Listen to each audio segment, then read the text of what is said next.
ఏలూరు నగరపాలక సంస్థకు సంబంధించి ఏదైతే ఏలూరు ప్రజలకి మంచినీటి ఎద్దట మీద పోరాటం చేస్తున్నారో కార్పొరేటర్ గారు మనతో పాటు ఉన్నారు. అవును అడిగి మరింత సమస్యలు చేసుకుంటాం. మేడం గారు, ఏలూరుకి సంబంధించిన మంచినీళ్ళు అంటే ఏలూరు ప్రజలు ఎంతమంది ఉన్నారు, అసలు మంచినీళ్ళు ఎందుకు ఆగుతున్నాయి, దాని మీద వివరించండి.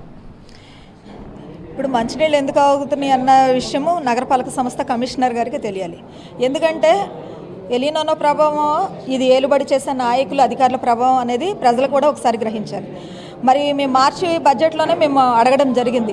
ఏలూరులో మరి ఎండాకాలం వస్తుంది, నీటి ఎద్దడి ఉంటుంది, కోట్ల రూపాయలు బిల్లులు పెడుతున్నారు, ఇప్పటి వరకు ప్రజలకు మంచినీళ్లు అందించే పరిస్థితి 2 పూట్ల కూడా లేదని చెప్పేసి ఆ రోజు మేము అడగడం జరిగింది. మరి అదే స్టాండ్ మీద మేము ఉన్నాము. ఇప్పుడు కూడా మన కమిషనర్ గారు చెప్పిన దాన్ని బట్టి మేము పంపుల చెరువుకి వెళ్ళి చూడడం జరిగింది. వాళ్ళు అన్నట్లుగానే ఒక్క పూట నీళ్ళు ఇవ్వడమే చేస్తున్నారు. కాబట్టి అసలు ఏంటి, ప్రజలకు నీళ్ళు ఎందుకు ఇవ్వలేకపోతున్నారు, ఎందుకు అందుబాటులోకి తీసుకురాలేకపోతున్నారు అని చెప్పేసి మేము పంపుల చెరువుకి వెళ్ళి చూడడం జరిగింది. అక్కడ నీళ్ళు అయితే లేవు. అది పాలకుల నిర్లక్ష్యమా అధికారుల నిర్లక్ష్యం అనేది ప్రజలకు తెలియాలని చెప్పేసి మేము వెళ్ళడం జరిగింది. అలాగే అక్కడికి వెళ్ళిన తర్వాత ఏదైతే ప్రభుత్వ అధికారులు ఉన్నారో ఆ పంపుల చెరువుకు సంబంధించి వాళ్ళు మీరు కేకలేశారని, వాళ్ళు పారిపోయారని చెప్పి అక్కడ స్విచ్లు రివర్సు అండ్ ఏ స్విచ్ నొక్కారో తెలియదు, అక్కడ బేరింగ్లు కాలిపోయి పేలిపోయి తర్వాత మోటార్లు ఆగిపోయినాయి, తర్వాత ట్రాన్స్ఫారాలు కూడా పేలిపోయినాయని చెప్పి ఆరోపిస్తున్నారు. ఇప్పుడు కరెంటుకు సంబంధించిన వర్క్ అది. కరెంటుది ఇంత ఇదైతేనే వీధిలో ఏదైనా ట్రాన్స్ఫారం పేలిపోతేనే పరుగులు పెడతాం. అక్కడికి వెళ్ళి పంప్ సెట్లోకి వెళ్ళి ఆ సౌండ్లు విని మేము ఆ లోపలికి వెళ్ళాలన్నా మాకు ఇబ్బంది. అది మేము వెళ్ళాల్సిన అవసరం కూడా మాకు లేదు. మేము నీళ్ళు ఎందుకు రావట్లేదు అని చెప్పేసి మేము పరిశీలించడానికి వెళ్ళాం. అక్కడికి వెళ్ళినప్పుడు మాకు స్విచ్లతో పని ఏంటి, దాంట్లో ఉన్న మోటార్లకి ఎన్ని నట్లు ఉన్నాయి, ఎన్ని బోట్లు ఉన్నాయి, లేకపోతే ఏదేస్తే ఏదొస్తుంది అన్నది మాకు అంత అవసరమేముంది.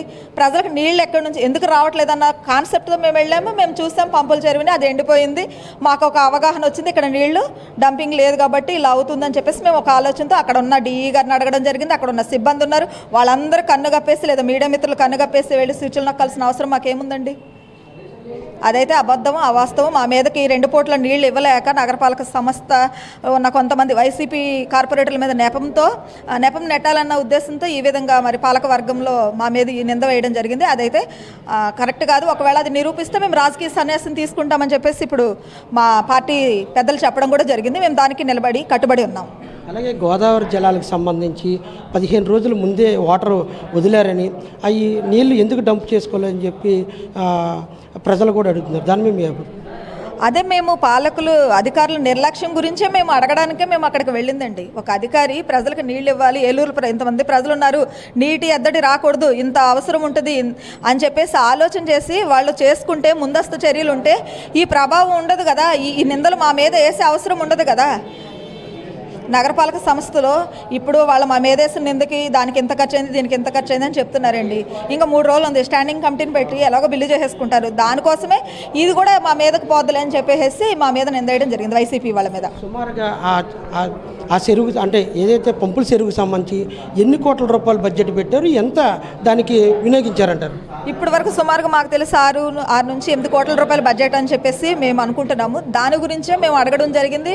మేము ప్రజలకు నీళ్లు కూడా ఇన్ని కోట్ల రూపాయలు బడ్జెట్లో పెట్టి కూడా నీళ్ళు అందించలేని పరిస్థితి ఉంది. ప్రజలు కట్టే కుళాయి పన్నులు ఎక్కడికి పోతున్నాయి, అని అడుగుతున్నాం. మీరు 2 పూట్ల ఒకవేళ పన్ను లేట్ అయితే పంపులు కట్ చేసేస్తున్నారు. మరి మీరు మీ బాధ్యత ఏదని చెప్పేసి మేము కమిషనర్ గారిని అడుగుతున్నామండి. ఒక కార్పొరేటర్ ఉన్నారు, అవునడి మరింత సమస్యలు చూసి మేడం గారు, ఏలూరు ప్రజలకి నీళ్ళు ఇచ్చే అవకాశాలు ఉన్నాయా, వర్షాలు రావాలా, లేకపోతే మోటార్ల వల్లే ఏలూరు ప్రజలకు నీళ్ళు ఇచ్చే అవకాశాలు ఉన్నాయి? ఈ క్వశ్చన్ అసలు మీరు అడగకుండానే మీకు తెలిసి ఉండాలి. ఎందుకంటే మొన్న మేము శుక్రవారం రోజు వైఎస్ఆర్సీపీ పార్టీ వాళ్ళందరూ కూడా వాటర్ ట్యాంకర్ చెరువు దగ్గరికి వెళ్ళాము. ఆ వాటర్ ట్యాంక్లో చూసి అసలు నీళ్ళే లేవు, మొత్తం అంతా కూడా అక్కడక్కడ వాటర్ కనిపించడం జరిగింది. సో వాటర్ ఇవ్వలేని పరిస్థితిలోని కూటమి ప్రభుత్వం ఉంది కాబట్టే వైఎస్ఆర్సీపీ పార్టీ వాళ్ళు వెళ్ళి పైప్ లైన్స్ విరక్కొట్టేశారు. ఒక అనాథరైజ్డ్ ఆపరేషన్ వల్ల బేరింగ్స్ అరిగిపోయినాయి, లేకపోతే ట్రాన్స్ఫార్మర్స్ పేలిపోయాయి అన్నది వాళ్ళందరూ కూడా చెప్పడం మనం చూసాం. సో నేను ఇప్పుడు ఇందాక చెప్పాను, ఒక బేరింగ్ అరిగిపోవాలి అని అంటే ప్రాసెస్ ఉంటుంది దానికి.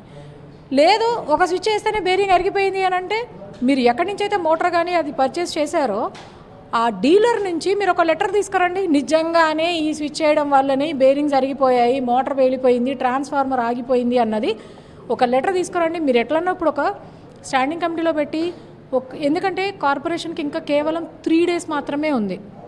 సో ఇదంతా ఒక ప్రణాళిక ప్రకారం జరిగింది. ఎలా పెడదామా బిల్స్ అని చూశారు, వైఎస్ఆర్సీపీ పార్టీ వాళ్ళు వెళ్ళారు. సో వీళ్ళ మీద మేము వెళ్ళడం జరిగింది కాబట్టి మా మీద ఈ నెప మోపుతూ ఒక 50 లక్షలు 60 లక్షలు సో ఇంకా పెరిగిపోయాయి, పైపులు కూడా పగిలిపోయాయని చూపించారు. కాబట్టి ఆ పైపులకి ఇటుకి నియర్లీ మోర్ ఆర్ లెస్ ఇప్పుడు ఆల్రెడీ సుమారు 5,60,00,000 పంపుల చెరువు పైన ఖర్చు పెట్టామంటున్నారు. ఫైన్, ఖర్చు పెట్టారు. ఎన్ని ఫీట్లు లోతుంది చెప్పండి మీకు పంపుల చెరువు? మొన్న వెళ్ళారు కదా, మీ అందరూ మీడియా వాళ్ళు కూడా వెళ్ళారు కదా, మనందరం కూడా చూసాం ఎన్ని ఫీట్స్ లోతుంది. మరమ్మతులు అనడానికి 5,60,00,000 అయిపోయినాయి. ప్రతిదానికి బిల్స్ ఉన్నాయి. కావాలంటే మేము ఓపెన్గా వస్తాము, కావాలంటే మేము రిజైన్ చేసేస్తాము అని అంటున్నారు. రిజైన్ చేయక్కర్లా, మీ మీద మీరు సెల్ఫ్ ఆడిట్ వేసుకోండి. ఫస్ట్ నుంచి కూడా మేము చెప్పేది అదే, మీ మీద మీరు సెల్ఫ్ ఆడిట్ వేసుకోండి. ఎస్ఎంఆర్ గారిని మేము అదే రిక్వెస్ట్ చేసాం, ఫస్ట్ టైం కూడా మేము అదే చెప్పాం. సెల్ఫ్ ఆడిట్ వేసుకోండి, ప్రూవ్ చేసుకోండి, దట్స్ ఫైన్. మీరు ఇప్పుడు ఏం చేయాలనుకుంటున్నారు అంటే ఉన్న లాస్ట్ 3 రోజుల్లోని ఒక 60 లక్షలు లేదంటే నియరింగ్ అబౌట్ ₹1,00,00,000 పెట్టేసి స్టాండింగ్ కమిటీలోని ఇది అప్రూవల్ తీసుకొని వెళ్ళిపోవాలి, కార్పొరేషన్ ల్యాప్స్ అయిపోవాలి అన్నది ఒక్కటే ఆలోచన కనపడుతుంది తప్ప ప్రజలకి నీళ్లు ఎప్పుడు ఇద్దాము, మేము ఇంతకుముందు ఏం ప్రికాషన్స్ తీసుకున్నాము, మీరు ఒక్క మాట చెప్పండి. ఇది వస్తుంది అన్నది మనందరికీ తెలుసు 4 months బ్యాకే. తెలిసినప్పుడు మీరు ఏం చర్యలు తీసుకున్నారు? ప్రజలకి నీళ్లు 2 పూటలా ఇవ్వడానికి ఏం చర్యలు తీసుకున్నారు? 0. 5,60,00,000 అయిపోయినాయి. ఏం చేశారు? అక్కడ చూసే పంపుల చెరువు లోతు లేదు, వాటరు లేదు. ఏమన్నా అంటే దెందులూరు అటు సైడ్ అంతా పొలాలు ఉన్నాయి, 1,00,000 ఎకరాలు, అటు వెళ్ళిపోతున్నాయి నీళ్ళు అంటారు. ఇప్పుడు వచ్చాయా కొత్తగా? ఈరోజు వచ్చిందా దెందులూరులో 1,00,000 ఎకరాలు పొలాలు? ఈరోజు రాలేదు కదా, ఎన్నో సంవత్సరాల నుంచి ఉన్నది. లేదా ఈరోజే ఒక 1,00,000 ఎకరాలు అక్కడ కొత్తగా ఈ ఇయర్ నుంచే స్టార్ట్ చేశారా? లేదు కదా.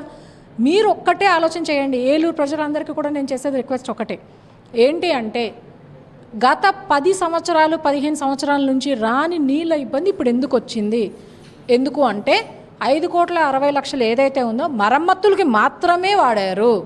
ఆ మరమ్మతులు ఎప్పటికీ అవని మరమ్మతులు అయ్యి వాటికే వాడారు. కాబట్టి అక్కడి నుంచి దెందులూరు పొలాలు ఉన్నాయి, ఆ పొలాలకు వెళ్ళిపోతున్నాయి నీళ్ళు అంటే ప్రతిసారి అలాగే కదా వెళ్తున్నాయి. ఇప్పుడు కొత్త కాదు కదా. వర్షాలు రాలేదు అని అంటే రావని మనందరికీ తెలుసు కదా. వచ్చినప్పుడు లేదంటే వర్షాలు రావు, ప్రజలు ఇబ్బంది పడతారు, మీరేం ప్రికాషన్స్ తీసుకున్నారు? ఎటువంటి ముందు జాగ్రత్త చర్యలు తీసుకోవాలా?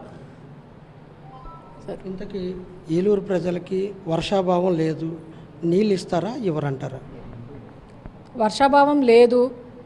ఒకవేళ వీళ్ళు వర్షాలు పడినా కూడా దాన్ని కూడా రాజకీయం చేసి ఇంకొక ₹1,00,00,000 బిల్లులు పెట్టుకొని నీళ్లు వర్షం పడ్డది, ట్యాంకులు నిండా ఉన్నాయి, కానీ వైఎస్ఆర్సీపీ వాళ్ళు స్విచ్ వేయడం వల్ల అన్ఆథరైజ్డ్ ఆపరేషన్స్ వల్ల పంపులు మళ్ళీ పగిలిపోయినాయి ఆల్రెడీ చూపించారు కదా. దానివల్ల ఇంకొక 20 days పట్టిద్దని చెప్పి ఇంకొక ₹1,00,00,000 మళ్ళీ ఇంకొక బిల్లు పెట్టుకుంటారు. ఇంకొక 1 day or 2 daysలో కనుక వర్షాలు పడితే. వర్షాలు పడలేదు కాబట్టి నీళ్లు లేవు అన్న విషయము మా అందరికీ కూడా తెలుసు. కానీ మేము ప్రశ్నించేది ప్రికాషన్స్ ఏవి?